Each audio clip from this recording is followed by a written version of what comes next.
Yes, good morning to all. My name is Gumri Chandra Sen and I am teach you 12th Commerce Economics subject. Right.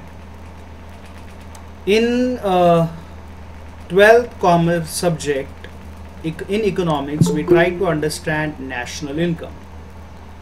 From introduction, we learn here what is meant by national income, and also we discuss the various types of definitions of national income. Right. In a definition, that constitution maker's definition is also important, where our purposefully focus on avoid to calculate the national income. Also we discuss to the features of national income. Then we focus to national income circular flow, 2 sector, 3 sector and 4 sector economies also we discuss in the same lecture, right? Then we started to discuss about under the national income, that is 4 sector economy, where are the, we can say, the open economy for the world. These also focus in a previous lectures, right? And then we started which determinants or some concept of calculations we just started to the previous lecture. काही आपण concept अशा बघतोय की त्या national income मध्ये include केल्या जातात आणि त्याच्यावरून आपल्याला नॅशनल इन्कम काउंट करता येतं. We are trying to count the national income few concept. So previous lecture that concept we already started, right? So that same topic, now today's lecture we continue to hear, right? Now I think you are on my share screen. Whether you are my share screen, please reply. Sir तुम्ही माझ्या share स्क्रीनवरती आहात तर मला तुम्ही reply देऊ शकता. Yes, absolutely, yes, very good. So now you are watching my share screen. Yes, very good.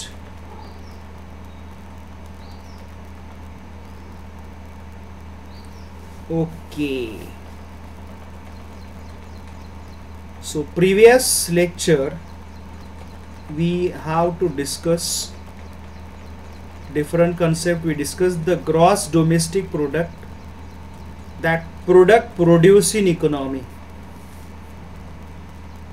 की आपल्या इकॉनॉमी मध्ये जे प्रोडक्शन केलं जातं, C plus I plus G addition X minus M addition indirect taxes minus subsidies, and that calculate to the market prices, right? Then also we discuss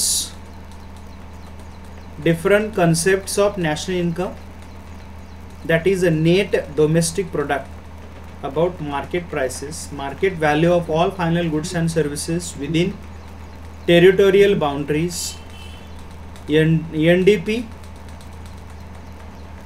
into MP is equal to GDP into MP minus depreciation. I think I already told you what is mean by depreciation. I'm right? थोडंसं आठवत असेल तर सांगा मला. I hope you little bit know the what is mean by depreciation. Yes or no? काय सांगाल depreciation बद्दल?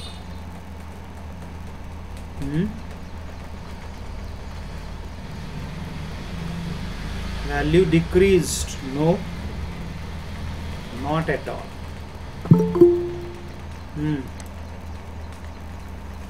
Reduction of cost fixed asset due to the its wear and tear. Yes, absolutely right.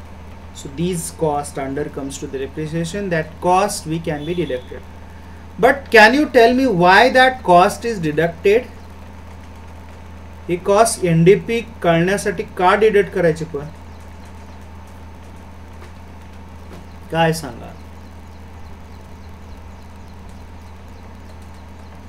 Yes my student, हे ज्यावेळेस cost आपण deduct करतो तर ते deduct करण्यामागचं रिझन काय, का reason, because it's net value to be found out. Yes we can be, otherwise काय होईल, इकॉनॉमीमध्ये मेंटेनन्स कॉस्ट जास्त होईल आणि प्रोडक्टिव्ह कॉस्ट कमी होईल. Do you understand?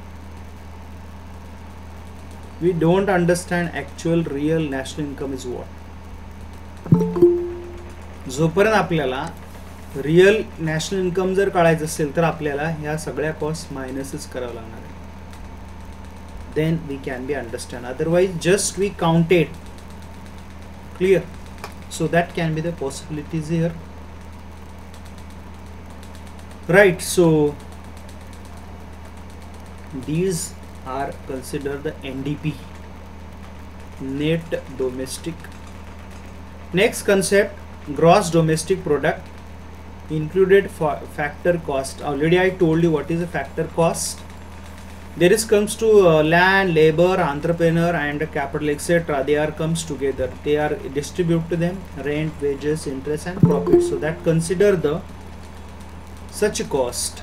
यांना जे घेऊन कॉस्ट काढतो आपण त्याला S L L O C absolutely consider. आणि मग जी डी पी काढायचं असेल फॅक्टर कॉस्टनं तर C plus I plus G addition X minus M minus indirect taxes addition subsidies, म्हणजे दोघांची सबमिशन तुम्हाला मायनस करायचे, त्यावेळेस तुम्हाला ही कॉस्ट मिळू शकते किंवा मिळते. Next concept G D P and that is a net domestic product factor cost.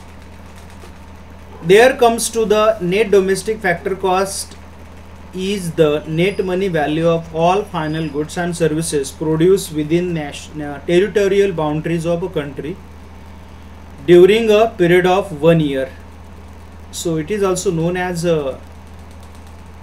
domestic income or domestic factor income. NDP into FC is equal to GDP FC minus depreciation. Next one is gross national product at market price. आतापर्यंतच्या ह्या 4 concept ज्या बघितल्या आपण त्या सगळ्या काय आहेत? These all are the domestic concept, म्हणजे विदिन नेशन मध्ये त्याचं कॅल्क्युलेशन होतं.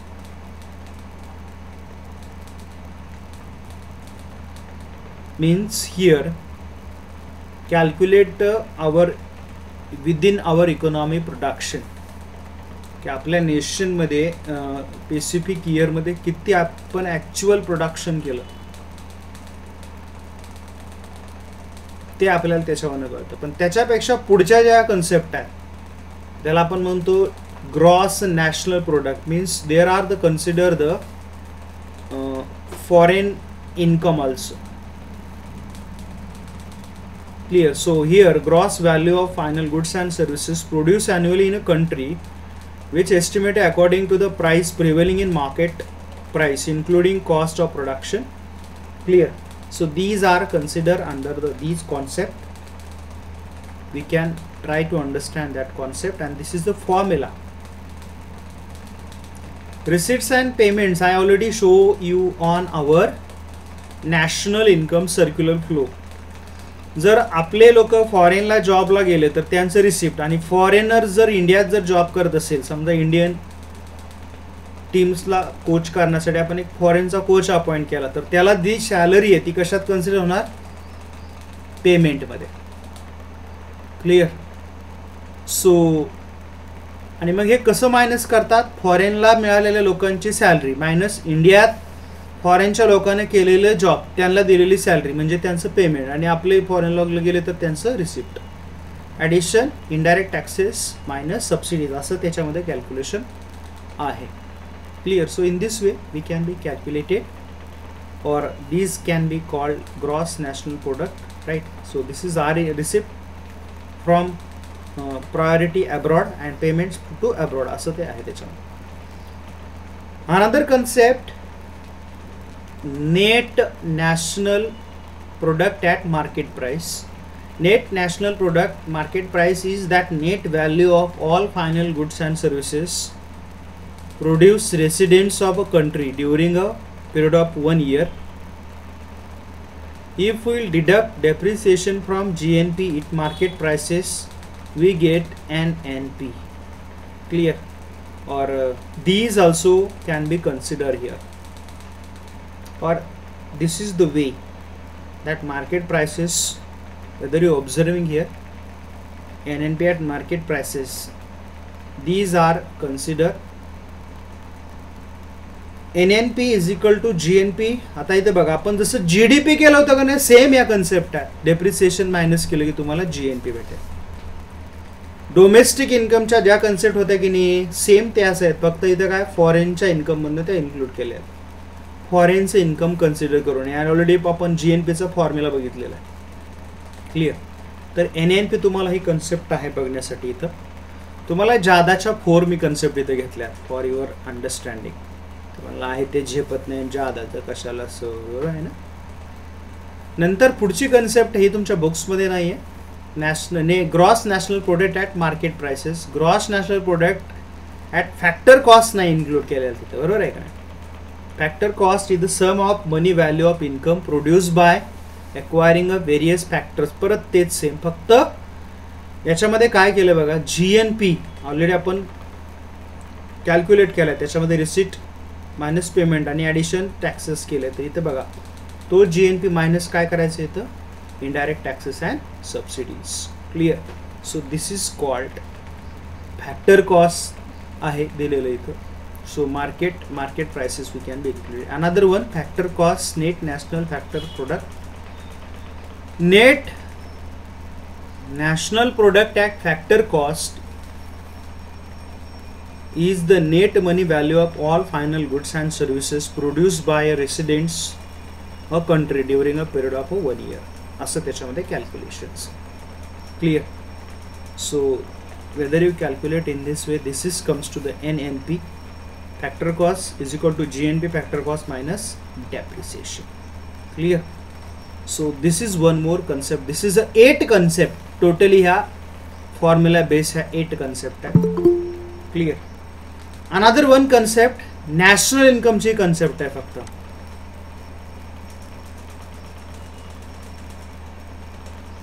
National income at factor cost means the sum of all incomes earned by resources suppliers for their contribution of land, labor, capital. आता ह्या 8 concept संपल्या. आता ह्या 3 वेगळ्या कन्सेप्ट आहेत. टोटल 11 कन्सेप्ट आहेत आणि बुक्स मध्ये तुम्हाला दिलेलं फक्त 4 आहेत. तरी बघा फक्त नॅशनल इन्कम फॅक्टर कॉस्ट काय दाखवते, that is the resources supply by their contribution of land, labour, capital and entrepreneurial abilities, which is goes to the years net production. So these are considered to here that national income at a factor cost. Clear? So here can be calculation base. How is calculate NNP into FC minus indirect taxation subsidies. So it is ज्या काही concept आहेत पहिल्याच्या market price त्याला थोडीशी match होते, नवीन काही नाही याच्यामध्ये. नंतर कन्सेप्ट नंबर ही झाली आत्ताची आपण बघितली 9. ही 10 कन्सेप्ट आहे. पर्सनल इन्कम, जे तुम्हाला वेगवेगळ्या resources, yes this is also one concept. तुम्हाला लास्ट इयरला आपण आठवते का, स्कोप ऑफ मॅक्रो इकॉनॉमिक्स आठवत आहे जर असं, त्याच्यामध्ये ही कन्सेप्ट होती बघा. कशाला म्हणायचं personal income. Yes, which can be say the personal income. Last इयरला आपण पाहिले स्कोप ऑफ मायक्रो आणि मॅक्रो मध्ये. येस बोला, हां काय सांगाल. येस प्लीज सांगा.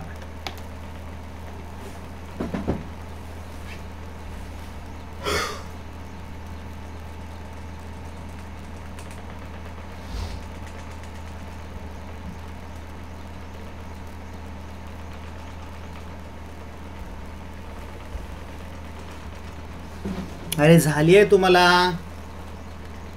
पर्सनल इन्कम कशाला म्हणायचं? Which is called personal income, एवढंच सांगा. आणि कन्सेप्ट झाली आहे म्हणून विचारतोय, नसेल तर कशाला विचारतोय? येस बोला. Okay. Income earned by person from all resources called national income. Okay, the amount which is by person from resources is called national income. Okay, Aishu, Mujib and Aishwarya also. Okay, Uda also replying. Amount earned by individual, personal. Okay, so yes, this is the called personal income. आपण last इयरला आपल्याला ही concept होती, तर हिला सुद्धा आपण एक consider करतो की this is also personal income. That is the concept number 10, and this is the last concept, personal disposable income. Yes, what is called PDI? कशाला म्हणूया PDI? कशाला म्हणतात? काय सांगाल? नो, दोनों डिफरन्स आहे. पर्सनल इन्कम आणि डिस्पोजेबल इन्कम मध्ये there is difference. Yes, very. Deduct the taxation. जर टॅक्सेस डिडक्ट केले की तुम्हाला ऑटोमॅटिकली तुम्हाला पर्सनल डिस्पोजेबल इन्कम मिळतं. Yes, clear. तर ह्या 8 प्लस ह्या 3 जादाच्या कन्सेप्ट आहेत, पण फॉर्म्युला कन्सेप्ट 8 ऍक्च्युअल आहेत. Clear? Are you understand that all concept? Clear? Yes yes yes, absolutely right. So these are total income which is after paying all taxes. Yes, personal income म्हणजेच काय की when income you part or proportion of income when you pay, then remaining proportion we can say the PDI. Clear? So these all are the total 11 concept of national income. Are you understand that all? समजलं काय सगळ्यांना? Yes, please reply.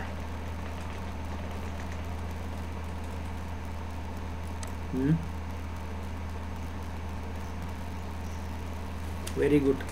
It's very easy, I think. थोडं काय अवघड पण नाही आहे, तशा समजणार नाही तसं नाहीच आहे. म्हणजे किती आपण कन्सेप्ट बघितले बघा, मी दाखवतो जरा. I show you on my screen. Yes, मला सांगा आता मग कोणत्या कोणत्या कन्सेप्ट बघितले आपण जरा. टोटल आपण 4 डोमेस्टिक बघितले प्लस 4 ओपन इकॉनॉमीचे आणि 3 जनरल बघितले, बरोबर आहे का नाही? Total 11 concept of national income. सांगा 4 कोणत्या होत्या मग? या GDPच्या 4 होते, बरोबर आहे ना? GDP, बरोबर आहे का? आणि ह्या कोणत्या होत्या? GNP. I am right.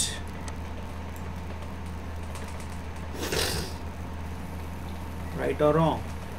तुम्हीच ठरवा म्हणा. आणि ह्या GDPच्या प्लस 4 होत्या याच्या, बरोबर आहे का? There is 4 concept. आणि याच्या प्लस 4 कोणत्या कोणत्या? GDP. Yes, yes, yes, absolutely right.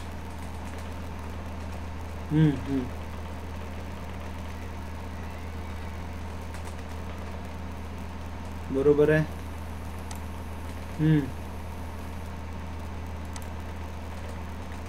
Okay.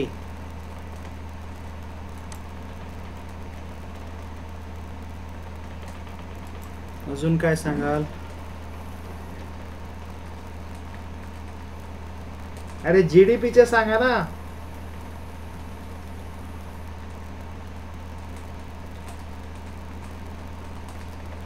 Yes, GDP, market price आणि फॅक्टर कॉस्ट. Very good. तसंच GNP, market price factor cost. झाल्या 4 कन्सेप्ट. आलं लक्षात? आणि आता शेवटी पाहिलेल्या 3, नॅशनल इन्कम, पर्सनल डिस्पॉसिबल इन्कम आणि personal income. Complete. Yes, very good. सोपं आहे. डोकं शांत ठेवलं तर खूप सोपं आहे, आणि डोकं शांत नाही ठेवलं तर जरासं अवघड आहे. Clear? So in this way we can be know the concept of national income, or here we know about it, what is the importance of that all concept. Clear? So these are concept is highlighted, or it can be shows, or here we understand these are the concept. And now we going on next topic. The name of topic is methods of measuring national income. आत्तापर्यंत आपण ह्या बघितल्यात काय, just concept. मेथड्समध्ये आणि याच्यामध्ये confusion करायचं नाही. लक्षात येईल तुमच्या? Are you understand? This is just a concept. Whether you actually you want to measure our national income, so there is some measuring methods. So now we discuss to that all methods. Clear? तुम्ही वाचून असाल बरेच जण, किंवा तुम्हाला माहीत पण असेल थोडं थोडं. असो, तर ते आपण थोड्या आता मेथड स्टेप बाय स्टेप जरा बघायला सुरुवात करूया. की आपण इलास्टिसिटीमध्ये मी तुम्हाला एक इंट्रोडक्शन दिली होती, आठवत असेल तर बघा. Under elasticity I give the one intro. We calculate to the anything there is something a measures. आपण कोणतीही कॅल्क्युलेट गोष्ट करत असताना त्याला काही मेजर्स घेतो आपण, बरोबर आहे का नाही? Right. So same like is here. Here is some methods of measuring. इथं काय आपण मेजरिंग मेथड्स बघणार आहेत की त्याच्यावरून आपल्याला नॅशनल इन्कम कॅल्क्युलेट करता येतं, और we can be calculate. There are the few methods of calculation. We trying to focus on one by one such methods, right? So yes, again on your my share screen, you are already my share screen. So there are the 3 methods. First one is output method, or also called product method. Second one is income method, and third one is the expenditure method. ही output method आणि इलास्टिसिटीच्या output method इथं गोंधळ घालायचा नाही. Are you understand what I tell you? तुम्हाला समजतंय का मी काय म्हणतोय? ही जी आउटपुट मेथड आहे, बरोबर आहे का, आणि इलास्टिसिटीची पण एक आउटपुट मेथड आहे, आठवते का जरासं? तर या दोघांमध्ये गोंधळ घालायचा नाहीये. Right. So let's start. We discuss to the first method. Clear? This method is called output method. Okay, so now we focus to here. These methods calculate to before I already introductory give the information. मी तुम्हाला बऱ्याच वेळा सांगून झालेलं आहे की ज्यावेळेस आपण ही मेथड कॅल्क्युलेट करतो, right, this method approaches national income from output side. Clear? आता याच्यामध्ये कॅल्क्युलेशन कसं होत आहे, दॅट इज व्हेरी इम्पॉर्टन्स. तर याच्यामध्ये जे इकॉनॉमीमध्ये प्रोडक्शन होत आहे, की आपल्या इकॉनॉमीमध्ये 3 सेक्टर्स आहेत. I am right? Primary, secondary and tertiary, बरोबर आहे की नाही? Yes or no? Yes, absolutely right. So these all sectors we have producing, or means that goods comes to the मग सर्व्हिस सेक्टर असू शकतं, ट्रान्सपोर्ट, कम्युनिकेशन, ॲग्रिकल्चर. आणि फक्त agriculture म्हणजे फार्मिंग नाही, ॲग्रिकल्चरमध्ये ॲनिमल हजबंडरी आहे, खूप सारे डेअरी फार्मिंग आहे, बरोबर आहे का नाही? मग इथं काय होतं आहे, that output or product method. तर बऱ्याच वेळा एक गुड्स बऱ्याच वेळा काउंट होण्याची शक्यता असते. आता समजा तर मिल्क आहे, बरोबर आहे, तर ते फार्मरचं प्रोडक्शन झालं. मिल्क पासनं पुढं खवा केला, बरोबर आहे ना, मेवा म्हणतो आपण, ते काय बरंच काय काय नाव आहेत त्याला. नंतर तो त्याच्यापासून बर्फी केली, ती पण काउंट होते, बरोबर आहे की नाही. टॅक्स आता झाले ना जीएसटी सगळ्यांना कंपल्सरी, मग ते डबल काउंट झालं की नाही. तोच मिल्क तिथं पण काउंट झालं, ज्यावेळेस ती स्वीट तयार केलं तिथं पण ते काउंट झालं. Clear. So at the moment output or product method we follow that here what we do, valuing that all final goods and services that producing a year. Clear. And market prices over there we can be adding up all the values each higher stage of production. ज्यावेळेस आपण ही method follow करतो इथे, तर त्याच्यामध्ये आपल्याला आपण एक डेफिनेशन पाहिलं सुरुवातीला, आपल्या कॉन्स्टिट्यूशन मेकर्सनी डेफिनेशन केली आहे. तर त्याच्यामध्ये फोकस कशावरती करायचं आहे आपल्याला, अवॉइड मल्टिपल और डबल काउंटिंग. आणि याच्यासाठीच म्हणून काही मेथड्स पाहणं आपल्याला जरुरी आहे, की जर आपल्याला कॅल्क्युलेशन करायचं असेल तर you have must avoid the double. मला सांगा जर ते डबल काउंट झालं तर काय होईल हो. मला वाटतं हे इंट्रोडक्टरीमध्ये मी बोललेलो आहे तुम्हाला. Whether that product counted again and again, then what will be happen? Are you understand what I ask you?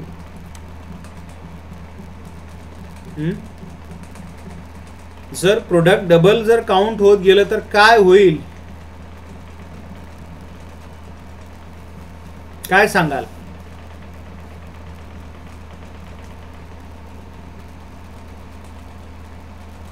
Are you understand my students?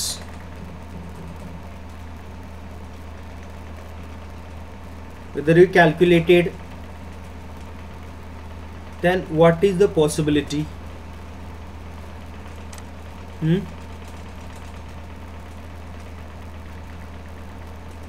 Are you understand my question first? If that income calculated again and again, then what will be happen?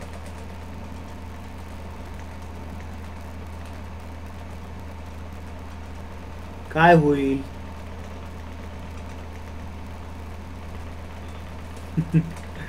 अरे बोला, बोलतं करायचं म्हणजे लय मोठं challenge आहे का.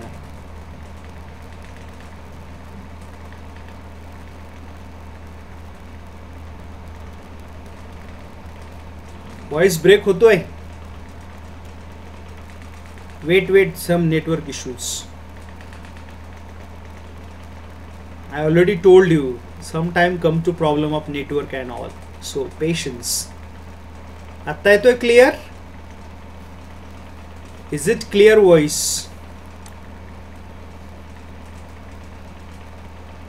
आत्ता आवाज येतोय का clear.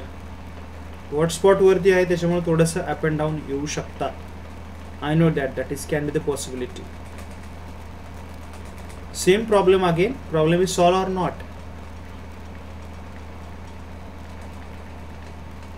Yes.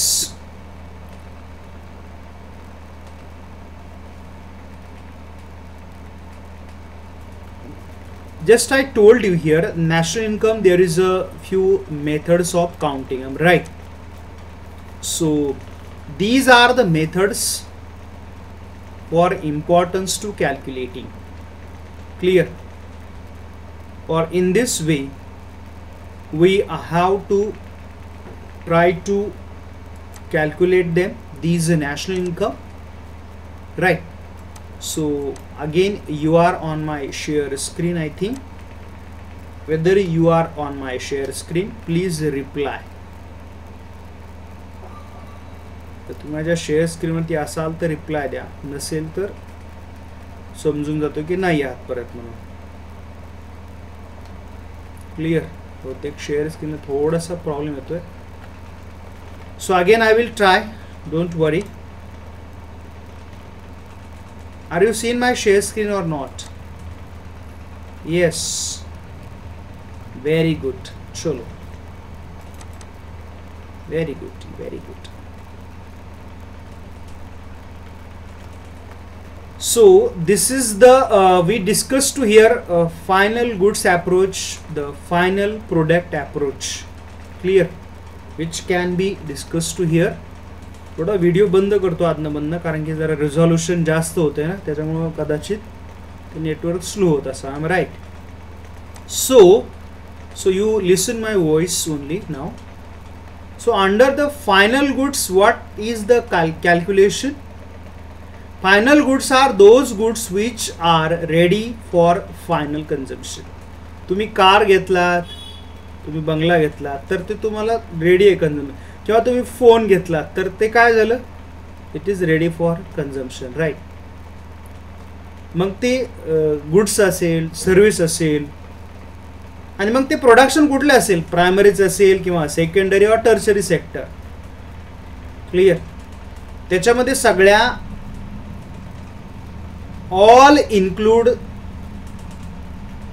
That value of all intermediate transactions आहेत, तर ते तुम्हाला इग्नोर करायचे. फक्त तुम्हाला कॅल्क्युलेट काय करायचं, you must be calculate a final goods only. म्हणजे तुमचा इथे फोकस कशावरती असणार आहे, you are the just focus on final good.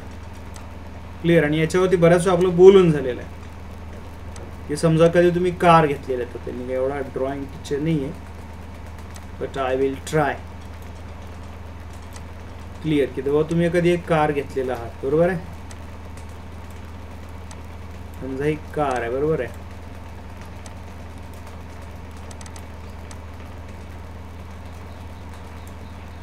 तर या कारला खूप साऱ्या ॲक्सेसरीज आहेत. तिथं ग्लास आहे, तिथं लाईट्स बसवले आहेत, तिथं टायर्स आहेत, बरोबर. I am right.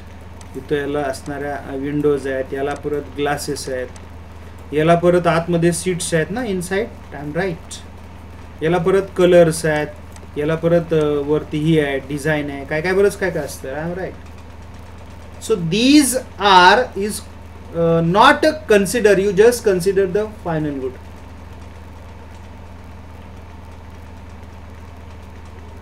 म्हणजे आपण ही कार जर घ्यायची ठरवलं तर इथं आपण कॅल्क्युलेट जे आहेत ना आता इंटरमिडिएट सगळे, टायर, त्याचं हे स्टील, हे बल्ब, हे ग्लास, हे सीट. क्लिअर. पण आपण हे इंटरमिडिएट गुड्स आहेत, बरोबर आहे का नाही. म्हणजे कार तयार होण्यापासून एंड पर्यंत यांचा खूप मोठा रोल आहे. There values are paid up during the process of production of a car. आणि जे इंटरमिडिएट गुड्स आहेत याच्यामध्ये, त्या ऑलरेडी त्याचं पेमेंट आपण दिलेलं आहे. I am right what I tell you here. So here values of intermediate goods along with according the value of final product जर तुम्ही कॅल्क्युलेट केली तर डबल होऊ शकते, पण ती तुम्ही अवॉइड केली पाहिजे. Avoid the value of only that intermediate goods. You have to select only final goods.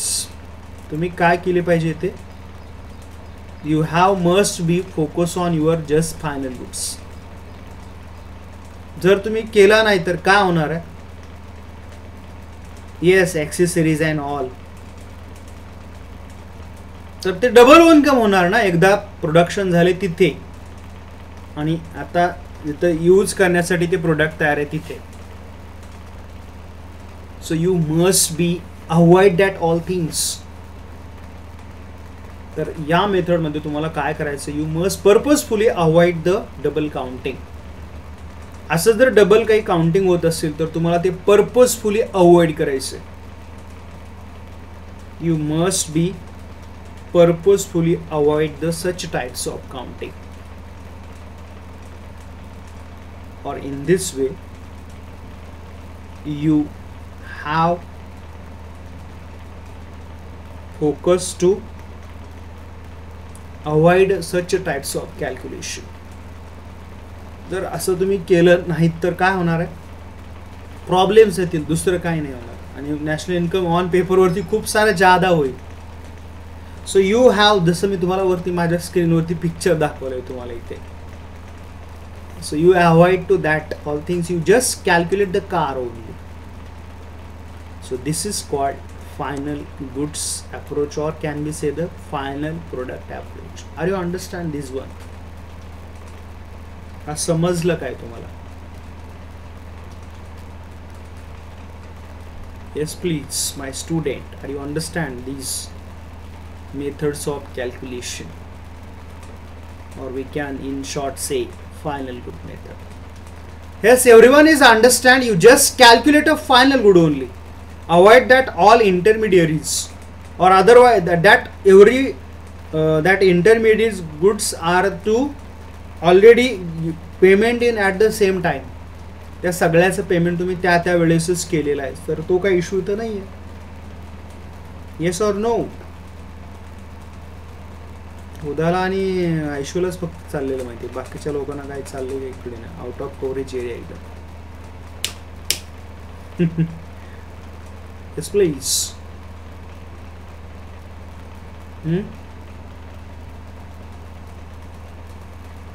बोला, काय सांगाल?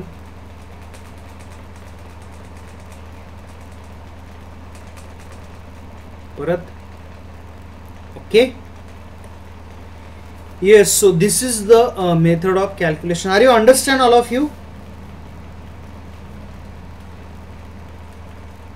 Okay, now we focus on second method on your screen again. This is the value added approach, or we can say the final product approach.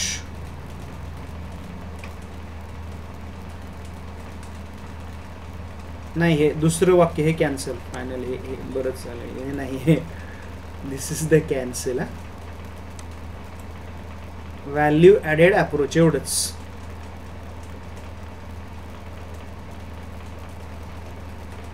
त्याला दुसरं नाव आहे value added method. This is the second name method, name of the same method, value added method. This is the cancel. दोन्ही असं नाही. Also we can say the value added approach, or also can same word say method. आता ही लक्षात घ्या, ही पहिल्या method पेक्षा थोडीशी वेगळी आहे, खूप वेगळी पण म्हणू शकतो आपण. That method is little bit or can be more different. Method थोडीशी different आहे. Here calculation base is what? Here you can be calculated the all steps of calculation. म्हणजे का केलं इथं असं? Here purposefully avoid that double counting. कारण की त्या मेथड मध्ये डबल काउंट तुम्हाला फायनल गुड कॅल्क्युलेट करताय, पण सगळ्या मेथड तिथं ऑलरेडी इंटरमिडिएटचं कॅल्क्युलेट झालंय की तिथं. टायरच्या कंपनीने प्रोडक्शन केलं ते टायर्स कॅल्क्युलेट झालेलं आहे. मग तुम्ही टायरला कसं काय फायनल म्हणणार? नाही म्हणू शकत ना. Right, so here in this method, here that deduct the value of each stage of calculation. So here avoid that double counting, value added approaches is used. मग या मेथड मध्ये काय केलं जातं? आता जसं कार दाखवली होती, म्हणजे ते कारच्या प्रोडक्शन प्रोसेस मध्ये जेवढ्या स्टेज मधून येते ते सगळ्याचे कॅल्क्युलेशन करायचं. म्हणजे त्यासाठी लागणाऱ्या ॲक्सेसरी त्या सगळ्या तिथे कॅल्क्युलेट करायच्या आणि ती कारची व्हॅल्यू झाली. मग शेवटी each stage of production is calculated that all accessories value, so which can we say that value added method. And in GNP that is obtained as a sum total of the value added by all different stages of production process. आणि कधी पर्यंत करायचंय? Till the final output is reached. जोपर्यंत ती consumer पर्यंत goods म्हणजे आपण ready करून देत नाही तिथपर्यंत त्याचं ते कॅल्क्युलेशन आहे. Are you understand what I tell you here? Here is in this method you have to calculate the, म्हणजे ती कंझ्युमरला गुड्स तुम्ही तयारच करून देणार आहात, त्या स्टेजेस पर्यंत तुम्ही याच्यामध्ये कॅल्क्युलेशन करणार आहात. Clear? So this way whether we do the calculations or whether we do these way, we can say the value added approach or value added method. Clear? For a better understanding, I give the one example. Right, so see here is one given example on your screen. So here is given to the one example value added method. इथे एक example दिले बघा तुमच्या स्क्रीनवरती. आता example खूप सोपं आहे. Here is shown column first shown production stages, second value of output, third value of input, and fourth is a value added. Now what happened these method? Here is farmer is produce wheat. आता त्यानं जे production केलंय ते बघा किती आलंय. जे काय असेल ते प्रोडक्शन केलं तर त्यानं value of that is produce by farmers is 700. आता त्यात दुसरं काय प्रोसेस नाही केलेली आणि त्याची किती झाली value addition is ₹700. Clear? These are calculate to the here. तुम्हाला समजण्यासाठी हे एक्झाम्पल दिलेलं आहे. समजा आता हे वीट होतं 100 kg समजूया आपण. त्याचं काय केलं इथं आता त्याच्यापासून पीठ तयार केलं. You have make in flooring machine, त्याला आपण म्हणतो का नाही गिरणी आपण म्हणतो. तिथं आपण त्याच्यापासून पीठ तयार केलं आणि त्याची ऑलरेडी 700 कॉस्ट होती, बरोबर आहे का नाही. आणि ते पीठ तयार करण्यासाठी तुम्हाला समजा 100 kgचं होतं तर त्याला ग्राउंड केलं तर त्याला ₹300 कॉस्ट आली. क्लिअर? ₹3 पर kg होतं असं अज्युम करूया आपण. किती? ₹3 पर kg.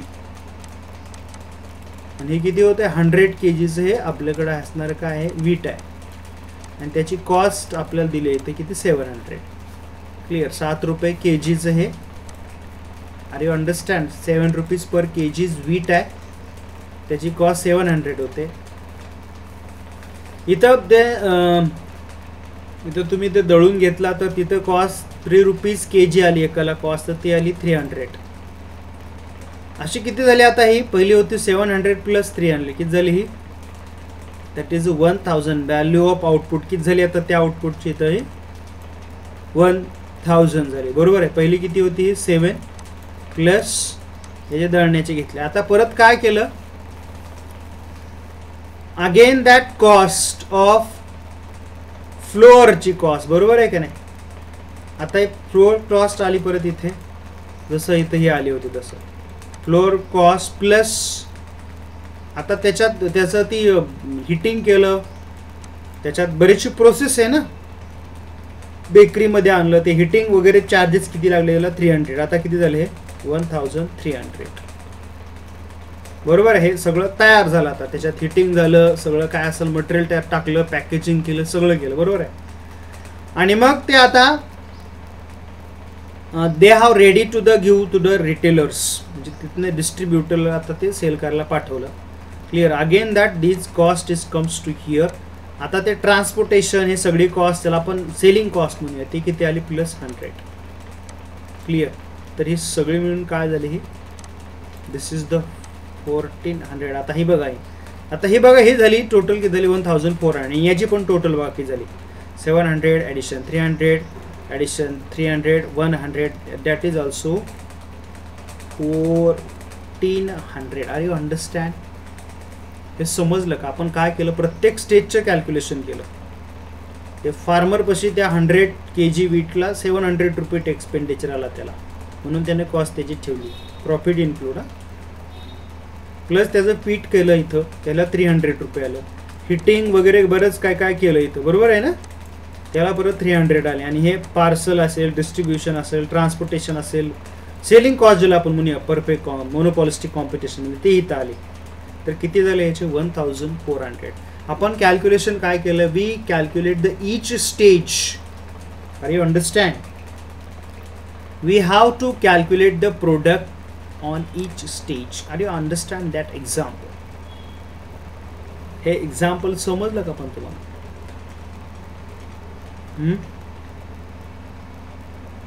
These example understand or not? Yes please. Okay, मग मला कोण एक्सप्लेन करून सांगताय? येस सुद्धा, continue please. Value added method in the production stage. First column shows production stage value of output, then value of input and value added. In wheat value output is 700, then value input 0, value added 700.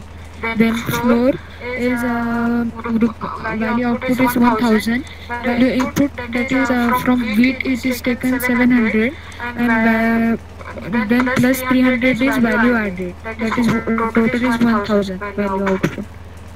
Then bread is rupees 1300, then value input is 1000 taken from flour. Then 300 is value extra means added, that is 1300. Then retailer is 1400 is total value output, that is taken from bread 1300 and plus value added 100 rupees, then total will become 1400. Then full total will be given down. Yes. So can you tell me which is the best method for the calculation? Yes, I asked to that all of you that question. Which methods you preferable? तुम्हाला कोणती method आहे ती suitable वाटते मग? Yes please. काय suggest कराल तुम्ही याच्यातली कोणती मेथड? येस सर, असं सांगू नका सर आम्ही काय पॉलिसी मेकर आहोत, असं आहोत, तसं आहे, आम्ही काय इकॉनॉमिस्ट आहेत. पण तुम्हाला कोणती वाटते? What is the best method? What is your suggestion? आणि आपल्या इकॉनॉमीमध्ये कोणती मेथड वापरला तर मी तुम्हाला शेवटी सांगेल. अजून पहिलीच मेथड बघतोय ना आपण. आपल्या इकॉनॉमीमध्ये कोणती मेथड वापरतात आपल्याला ते शेवटी बघायचं आहे. अजून पहिल्याच मेथडमध्ये आहोत आपण.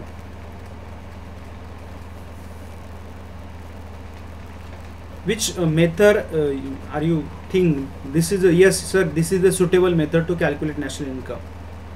काय सजेस्ट कराल तुम्ही?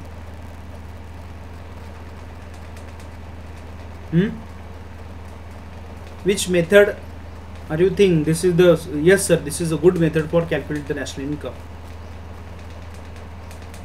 Why, Uda? Why you suggesting value added method is the best? Why?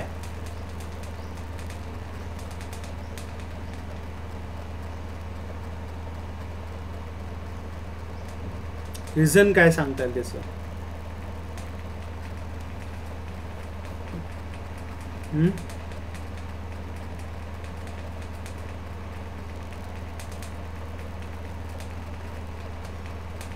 It's very simple to avoid the double counting.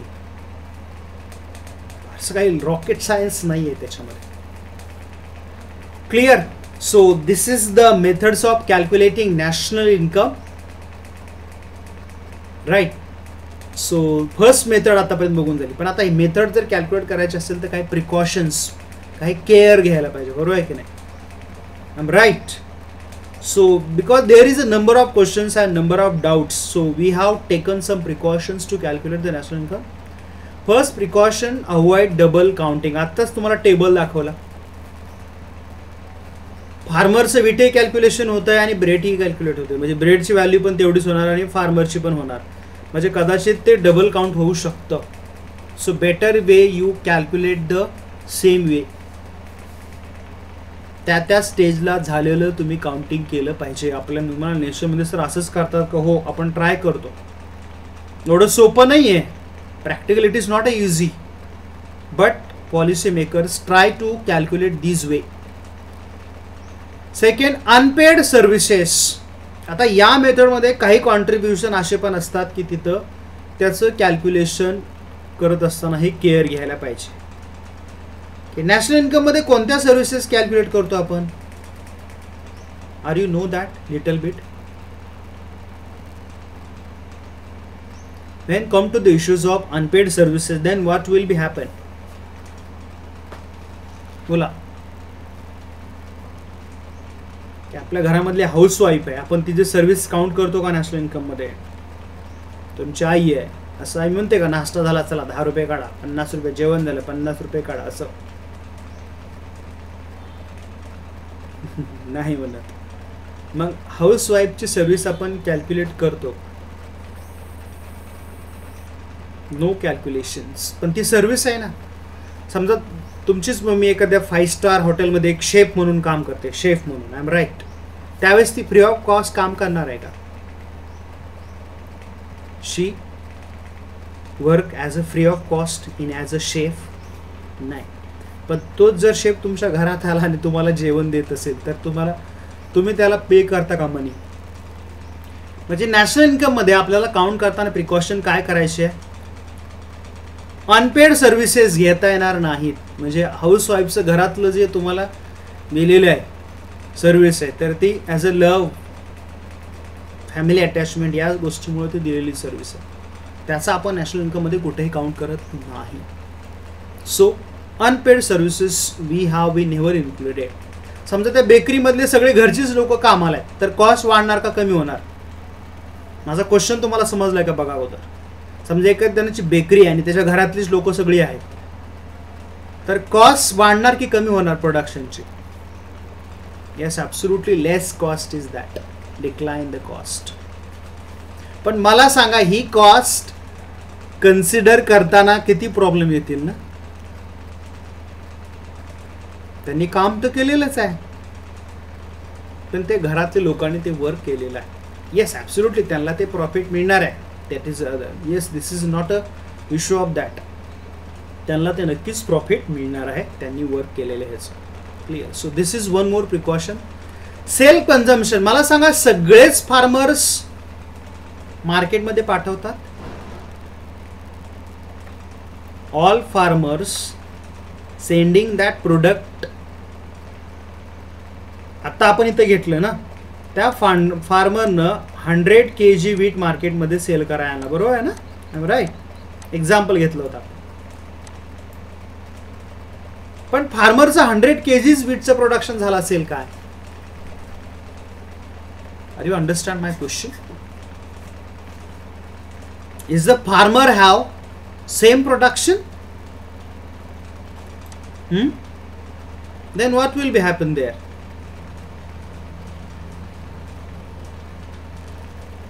फार्मरचं एवढंच प्रोडक्शन झालं असेल काय सांगा?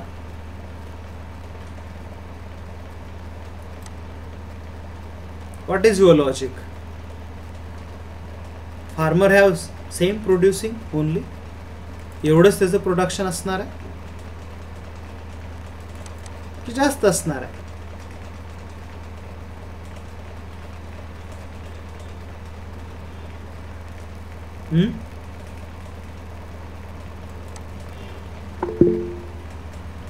Yes, it may be more. त्याचं प्रोडक्शन ही जास्त असणार आहे. आणि तो मग मला सांगा, ते घरात ठेवलेलं काउंट होतं का नॅशनल इन्कम मध्ये? Is it count? Whether that all farmer, not only single farmer, ते काउंटिंग होणार नाही. तर ते तुम्हाला अज्युम करावं लागतं. Self consumption, you must be assume एवढं केलेलं आहे. त्याच्यामुळे थोडंसं खूप हे नॅशनल इन्कम काउंट करणं खूप किचकट काम आहे. It's challenging job for the agencies, government agencies to calculate to them. Price level change to be considered. Price level fix असते का? आपण इंडेक्स नंबर मध्ये बघितलं, बरोबर आहे की नाही? I know that this is the calculation of 1 year, but prices can be up and downs. Many time I show you that inflation and deflation. I'm right. Prices सारखे अप अँड डाऊन होत राहणार market, बरोबर आहे की नाही? So इकडे जर market गेलं, इकडं वर जात राहिलं तर काय नाही, प्राइसेस इथं जास्त असणार आहे, आणि इथं असेल तर मार्केट प्राइसेस कमी असणार आहे. I am right. तर तुम्हाला ही प्राइस लेवल कन्सिडर करावी लागणार आहे. That taken should be a precaution whether you calculate to the national income. Otherwise, what happen? You never calculate properly, right? So this is one more precaution taken. Next one, add net income from abroad, GNP, gross national product. Economy 4 सेक्टरचे असेल तर तुम्हाला foreign income पण include करावं लागेल, because issues of GNP, gross national product. So one more, taken should be care. ही सुद्धा आपल्याला काळजी घ्यायची आहे, घ्यावीच लागणार आहे, no option. Clear. So these foreign income should be calculated to your national income. Clear. Next one, depreciation cost. Yes, कुठं मायनस करतोय आपण? Where we deducted depreciation cost. Books मध्ये तुम्हाला फक्त लाईन मध्ये दिलंय. हा, हे पॉइंट्स टाकून तुम्ही नोट्स काढणार आहात आणि हे तुम्ही केअर घ्यायची. It is your responsibility. बुक्समध्ये फक्त लाईन्स दिल्या आहेत. इथून पुढे तरी नोट्स काढलेल्या लोकांनी जरा कॉम्बिनेशन करा आपल्या व्हिडिओचं आणि टेक्स्टचं. नुसतं बुक्स कॉपी करत चालू नका. हे परत परत सांगावं लागते मला. येस, हां प्लीज, विषयात नाहीतर बदलत जातो मग लगेच. डेप्रिसिएशन कॉस्ट कशातनं मायनस करतो आपण? To calculate a net domestic product, we deduct the depreciation cost. Clear. Deduct indirect taxes and add subsidies. Yes, also we have to know, कारण की टॅक्सेशन हे गव्हर्नमेंटचा रेव्हेन्यू आहे आणि सबसिडी गव्हर्नमेंटनंच परत दिलेली आहे. म्हणजे एकीकडे गव्हर्नमेंट पैसे काढून पण घेत आहे आणि दुसरीकडे सबसिडी पण देत आहे. पण ते सगळ्याच गुड्सवरती असत नाही. फ्यू गुड्सवरती सबसिडी असते आणि फ्यू गुड्सवरती गव्हर्नमेंट टॅक्सेशन घेतं. पण म्हणजे दोन्ही जर कॅल्क्युलेट केलं तर काय होईल? नॅशनल इन्कम अजून वाढेल. So better way, deduct the taxation and also at the subsidies. Clear. So in this way we can be calculated. So these all are the precaution should be taken by the calculate to the national, sorry that this is the method.